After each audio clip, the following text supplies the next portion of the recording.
Hello दोस्तों।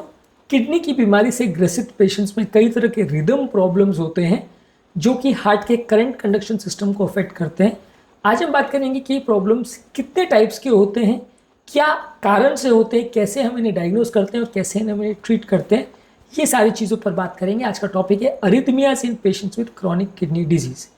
ये kidney की बीमारी में कुछ स्पेसिफिक प्रॉब्लम्स है जो कि काफ़ी केसेस में होते हैं और अक्सर जैसे जैसे बीमारी किडनी की बढ़ती जाती है, बीमारियां भी बढ़ते जाती है और हार्ट को अलग अलग तरह से अफेक्ट करती हैं। ये सारे ही एस्पेक्ट्स को आज हम ब्रीफली डिस्कस करेंगे। टॉपिक पर जाने से पहले जो लोग हमारे चैनल पर नए हैं उन्हें रिक्वेस्ट करूंगा कि चैनल को सब्सक्राइब करें, वीडियोस को लाइक करें, शेयर करें, फॉलो करें, कमेंट करें, पूरा देखें। आज का टॉपिक बहुत ही इंपॉर्टेंट है, इसलिए इसे पूरा देखिएगा। चलिए शुरू करते हैं इंपॉर्टेंट वीडियो।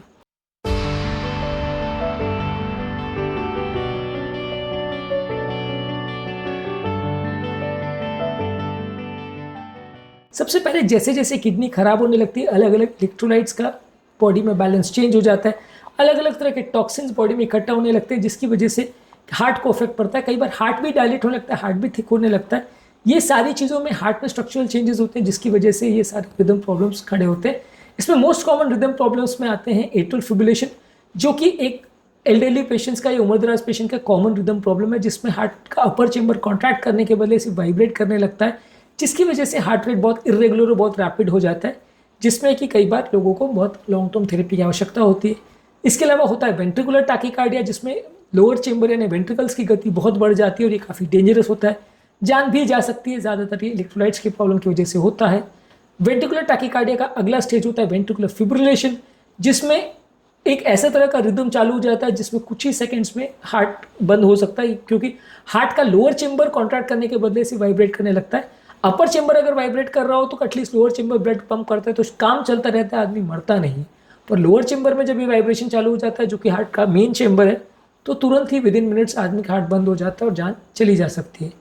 इसके अलावा कई किडनी डिजीज वाले पेशेंट्स में हृदय की गति कम हो सकती है, एट्रोवेंट्रिकुलर ब्लॉक हो सकते हैं और अदर इलेक्ट्रोलाइट एब्नॉर्मलिटीज़ वगैरह भी होने की वजह से उनका कंडक्शन सिस्टम कॉम्प्रोमाइज़ हो जाता है। इस तरह के पेशेंट्स को कई बार पेसमेकर्स की आवश्यकता भी पड़ सकती है।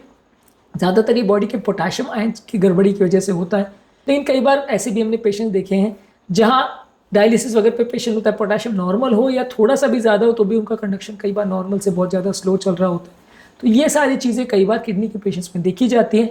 कारण बहुत सारे तरह के हो सकते हैं और कई बार सिंपल एक्टोपिक्स या मिस्ड बीट्स भी देखने को मिलते हैं, जो कि उतनी डेंजरस प्रॉब्लम नहीं है, लेकिन काफ़ी ज़्यादा कॉमन प्रॉब्लम है जो कि किडनी की बीमारी के पेशेंट्स में देखने को मिलता है। इसमें कारण क्या है? बेसिकली सबसे इंपॉर्टेंट कारण इलेक्ट्रोलाइट एब्नॉर्मलिटीज़, खासकर पोटाशियम ज़्यादा होना या पोटाशियम कम होना, या कैल्शियम ज़्यादा या कैल्शियम कम होना, या मैग्नीशियम ज़्यादा या मैग्नीशियम कम होना।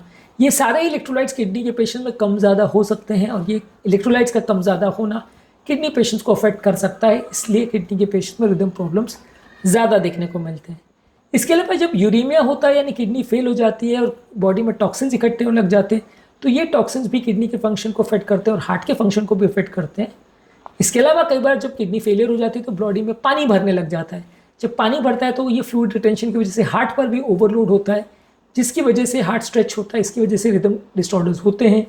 कई बार किडनी फेलियर के पेशेंट में सिंपैथेटिक ओवर एक्टिविटी हो जाती है ना, बॉडी के कैटेकोलमिन्स भी बहुत ज़्यादा बनने लगते हैं, इससे भी रिदम प्रॉब्लम्स होते हैं। कई बार इस तरह के पेशेंट का हार्ट का साइज बढ़ जाता है या डायलेट हो जाता है या हार्ट फेलियर में चला जाता है, इससे भी कई बार रिदम प्रॉब्लम्स होते हैं। और इसके अलावा किडनी वाले पेशेंट में कई कोमॉर्बिड कंडीशन जैसे डायबिटीज़, हाइपरटेंशन, कोलेस्ट्रॉल का प्रॉब्लम, हार्ट प्रॉब्लम, ब्लॉकेजेस का प्रॉब्लम, नलियों की कैल्सिफिकेशन का प्रॉब्लम, बहुत सारी चीज़ें देखने को मिलती है। तो ये भी कारण बनते हैं जिसकी वजह से हार्ट के रिदम्स में प्रॉब्लम होती है। डायग्नोज कैसे करेंगे? क्लिनिकल इवैल्यूएशन में अगर पेशेंट आपको हिस्ट्री दे रहा है कि उसको चक्कर आ रहे हैं, कमजोरी आ रही है, पैल्पिटेशन आ रहे हैं, बेहोशी आ रही है, तो रिदम प्रॉब्लम्स हो सकते हैं। आप पेशेंट का ईसीजी लेते हो, ईसीजी में पेशेंट का कैसा तरह का रिदम प्रॉब्लम है और किस तरह का उसको रिदम इश्यूज़ है, वो कई बार डायग्नोज हो जाता है, कभी कभी नहीं भी होता है। जब सिंपल ईसीजी में नहीं पकड़ में आता है तो आप 24 घंटे का या 48 घंटे का कंटिन्यूस ईसीजी मॉनिटरिंग करते हो, जिसे होल्टर बोलते हैं। इसमें दिन के किसी भी टाइम घर पर या किसी भी टाइम पर अगर व्यक्ति को रिदम प्रॉब्लम्स होती है तो इसमें रिकॉर्ड हो जाता है और उसके बेसिस पे आप डिटेक्ट कर सकते हो कि पेशेंट को प्रॉब्लम किस टाइप की है, उस समय एग्जैक्टली रिदम क्या हो रहा था। इसी तरह से इम्प्लांटेबल लूप रिकॉर्डर्स भी आते हैं जो 7 दिन से 1 महीने तक का भी रिकॉर्डिंग कर सकते हैं। जिन लोगों को कभी कभार ही रिदम प्रॉब्लम हो रही है, वहाँ पे हम लंबे समय तक ये डिवाइस लगा के छोड़ देते हैं और वो रिकॉर्डिंग करते रहता है कि व्यक्ति का रिदम चेंज हो रहा है कि नहीं, और जब रिदम चेंज होता है तो आप उसे डिटेक्ट कर सकते हैं और बाद में उसके हिसाब से ट्रीट कर सकते हैं। इसके अलावा हार्ट का अल्ट्रासाउंड यानी इकोकार्डियोग्राफी भी इसमें मदद करता है। और ब्लड टेस्ट जो है, जैसे इलेक्ट्रोलाइट इम्बैलेंस के लिए या किडनी फंक्शन के लिए बाकी पैरामीटर्स के लिए जो आप टेस्ट करते हो, इससे भी आपको पता चलता है कि पेशेंट को किस तरह का प्रॉब्लम है और क्या क्या इलेक्ट्रोलाइट्स के इश्यूज हैं। फाइनली इसका ट्रीटमेंट क्या है? ट्रीटमेंट तो ऑब्वियसली अगर इलेक्ट्रोलाइट का प्रॉब्लम है तो उसे करेक्ट करना है। मान लीजिए पोटेशियम ज़्यादा है तो उसे कम करना है, पोटेशियम कम है तो सप्लीमेंट देना है, कैल्शियम ज़्यादा है तो उसे कम करना है, कम है तो उसे बढ़ाना है, मैग्नीशियम कम ज़्यादा है तो उसे कम ज़्यादा करना है। ये सारी चीज़ें जो है इलेक्ट्रोलाइट कंट्रोल करने से काफ़ी प्रॉब्लम्स ठीक हो जाती हैं। तो सबसे ज़्यादा अगर किसी व्यक्ति को अगर रिदम प्रॉब्लम्स हो रही है तो इलेक्ट्रोलाइट्स को चेक करना है और जिस तरह की प्रॉब्लम देखने को मिल रही है उसके हिसाब से आपको ट्रीट करना है।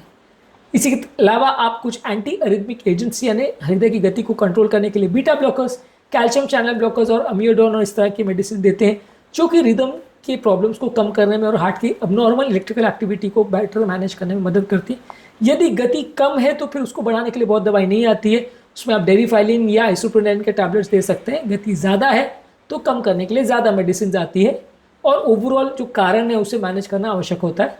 इसके अलावा जब पेशेंट को अगर रिदम प्रॉब्लम्स होती है, खासकर एट्रियल फिब्रिलेशन होता है, तो आपको खून पतला करने की दवा भी देनी पड़ती है, क्योंकि एट्रियल फिब्रिलेशन वाले पेशेंट में कई बार रिदम प्रॉब्लम की वजह से हार्ट एक वाइब्रेट करने लगता है, तो हार्ट में क्लॉट्स ज़्यादा बनने लगते हैं। जब ये क्लॉट ज़्यादा बनते हैं तो वो कहीं पे भी शरीर में जा सकते हैं, खासकर लकवा कर सकते हैं, जो कि काफ़ी डेंजरस है। तो इसे आपको मैनेज करना पड़ता है और खून पतला रखना पड़ता है। इसके अलावा आप इस तरह के पेशेंट का डायलिसिस करते हैं।